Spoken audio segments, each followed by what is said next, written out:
hello, look, I'm awfully sorry to bother you, but how can I explain it? Well, the point is... No, let me begin at the beginning. You don't know me, but as you can probably guess from my accent, I'm English, a Britisher, as you good American folk would say. And I'm wondering if you American persons would be so good as to try a very fine English candy, which is frightfully popular among the more educated classes here in England. I'm sorry, that sounds rather snobbish, doesn't it? Sorry, I should have said it's rather sophisticated sort of candy. A fine, rich flavour, but not as sweet as regular candy. So, if you'll get a pen and paper, I'll give you the name, and then perhaps you'll be good enough just to try it and see if you like it. And if you don't, everyone here in England will understand perfectly. No hard feelings, these things happen. But actually, I think you'll find it rather special. Now, the name of this candy is... Oh, I should have said that it comes in rather tasteful boxes, all kinds of sizes, with a characteristic thistle as the trademark. Rather attractive, and it's available as butterscotch, toffee, fudge, and nougat. So... Well, I hope you'll give it a try, and remember, ask for it by name. Look, I'm awfully sorry. I want to apologise for a dreadful mistake I made on the radio recently, which you may have heard. Of course, you may not have done. It's hard for me to say, obviously. But, well, the point is, I was telling you, well, not you perhaps, but some listeners anyway, about some marvellous English candy, and I forgot to say the name of the candy. It slipped my mind completely, which the advertising agency points out to me as a sort of fundamental advertising error, as it were, not to mention the name of the product, that is. So, the candy's name is, well, I ought to say first, it's a very high-quality English candy. Butterscotch and toffee and fudge and nougat, frightfully popular with the English upper classes, actually. Rather a sophisticated kind of taste, not quite as sweet as some candy, but a rather fine, rich kind of flavour, nevertheless. Hard to get the exact taste across on radio, but as I say, it's jolly good, and its name is... I'm sorry, my mind was wandering. Callard and Bowser Candy.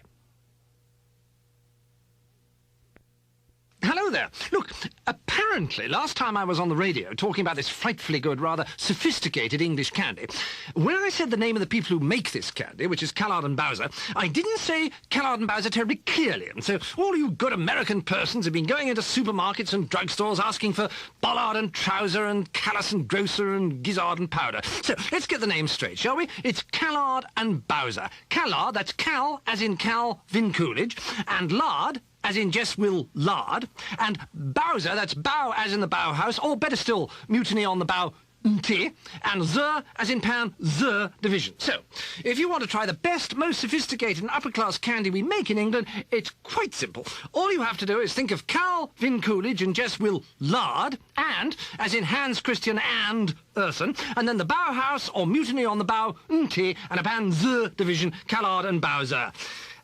It may take a little time to get hold of, but I think you'll find it's worth it. Hello, look, there's some frightfully good, rather sophisticated English candy now being sold in the US of A. And it's terribly popular among the upper classes here in England, so please do try some. It's called Callard and Bowser Candy. And it's butterscotch and toffee, and the toffee comes in 7 exciting new flavours. Raspberry, aubergine, smoky passion fruit, mackerel, pork and prune, lamb and banana, and the flavour of the month, leather, tangerine and raccoon. A new taste sensation I'm sorry. Those aren't the flavours at all. I made them up. It was just a cheap trick to catch your attention, and I'm very ashamed of myself because the real flavours are perfectly sensible and quite delicious and rather sophisticated, because Callard and Bowser candy isn't quite as sweet as ordinary candy, so it appeals to rather sophisticated, urbane, educated people who wouldn't like silly publicity stunts about leather, tangerine and raccoon-flavoured toffee at all. So please forgive me and completely ignore this commercial, forget all about it, and simply try some of Callard and Bowser's candy, and I promise not to be naughty again. Hello, have you heard about this rather unusual English candy, which has a more sophisticated kind of taste than regular candy, not quite as sweet, but a very fine, classy sort of taste, and it's made by an English firm called Callard and Bowser, and it really is jolly good. In fact, the truth is, it's jolly good, and I know you'll like it, and as I say, it is English. So please buy it, because we need the money in England at the moment. I mean, we're all as poor as church mice now. Servants are unbelievably expensive, and our industry's practically disappeared. But all we make now is muffins and cricket bats and really good candy, and half the cricket bats come from Hong Kong.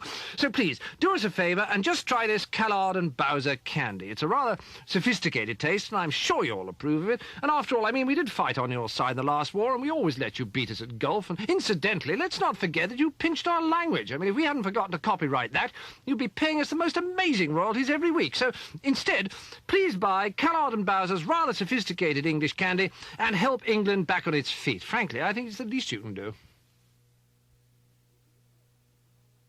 Look, have you heard about this rather splendid English candy made by Callard and Bowser? It's frightfully popular in England, especially among the intelligentsia, because it's got a rather sophisticated taste, rich flavour, but not as sweet as most candy. And these chaps, Callard and Bowser, started making it right back in 1837. As Queen Victoria ascended the throne of England, they produced their first bit of butterscotch 145 years ago. There was Michigan becoming a state of the United States, Sitting Bull was being born, Samuel Morse exhibiting his electric telegraph for the first time in New York City, Martin Van Buren becoming the 8th president of the USA, and these two English fellows were happily making butterscotch. Makes you proud to be British, doesn't it? And they'd only been making it 100 years when they branched out into toffee. Then nougat, fudge, where will it ever end? Anyway, I do hope you'll try some of this Callard and Bowser sort of sophisticated candy and see if you like it. I think you will. After all, if they haven't got it right after 145 years, I don't suppose they ever will.